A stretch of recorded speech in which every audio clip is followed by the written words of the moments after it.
रंग रंगाले फागुन में राधा, रंग रंगाले फागुन में, अरे रंग रंगाले फागुन में राधा, रंग रंगाले फागुन मेरे बड़ा पावन होली तिहार, बड़ा पावन होली तिहार। हे राधा रंग रंगाले फागुन मेरे बड़ा पावन होली तिहार, बड़ा पावन होली तिहार। हे राधा रंग रंगाले फागुन में, रंग रंगाले फागुन में राधा, रंग रंगाले फागुन में, अरे रंग रंगाले फागुन में राधा, रंग रंगाले फागुन मेरे बड़ा पावन होली तिहार, बड़ा पावन होली तिहार। हे राधा रंग रंगाले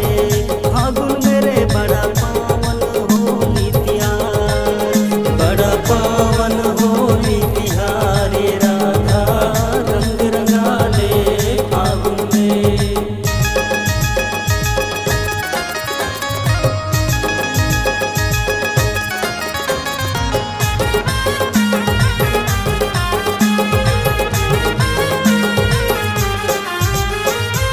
रास रसे है आज विरज में किशन कन्हाई गोपी संग, अरे रास रसे है आज विरज में किशन कन्हाई गोपी संग।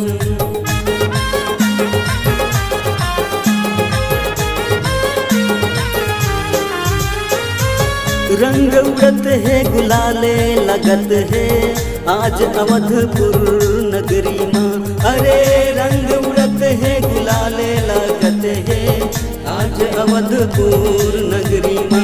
बड़ा नटखट हवै नंदलाल, बड़ा नटखट हवै नंदलाल। ए राधा रंग रंगाले फागुन मेरे बड़ा पावन होली तिहार, बड़ा पावन होली तिहार। हे राधा रंग रंगाले फागुन में।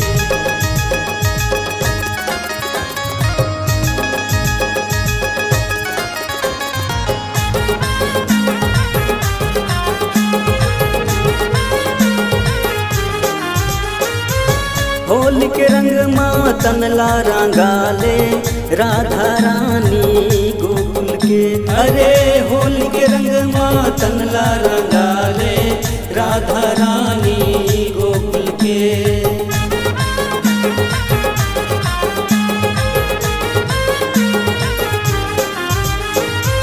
रंग भर भर के मटका फोड़त है गोपी ग्वालिन सखियन संग, अरे रंग भर भर के मटका फोड़त है गोपी ग्वालिन सखियन संग। चार मुड़ा उड़त है रंगुलाल, चार मुड़ा उड़त है रंगुलाल। हे राधा रंग रंगाले फागुन मेरे चार मुड़ा उड़त है रंगुलाल, चार मुड़ा उड़त है रंगुलाल। हे राधा रंग रंगाले फागुन में, रंग रंगाले फागुन में राधा, रंग रंगाले फागुन में, अरे रंग रंगाले फागुन में राधा, रंग रंगाले फागुन मेरे बड़ा पावन होली तिहार, बड़ा पावन होली तिहार।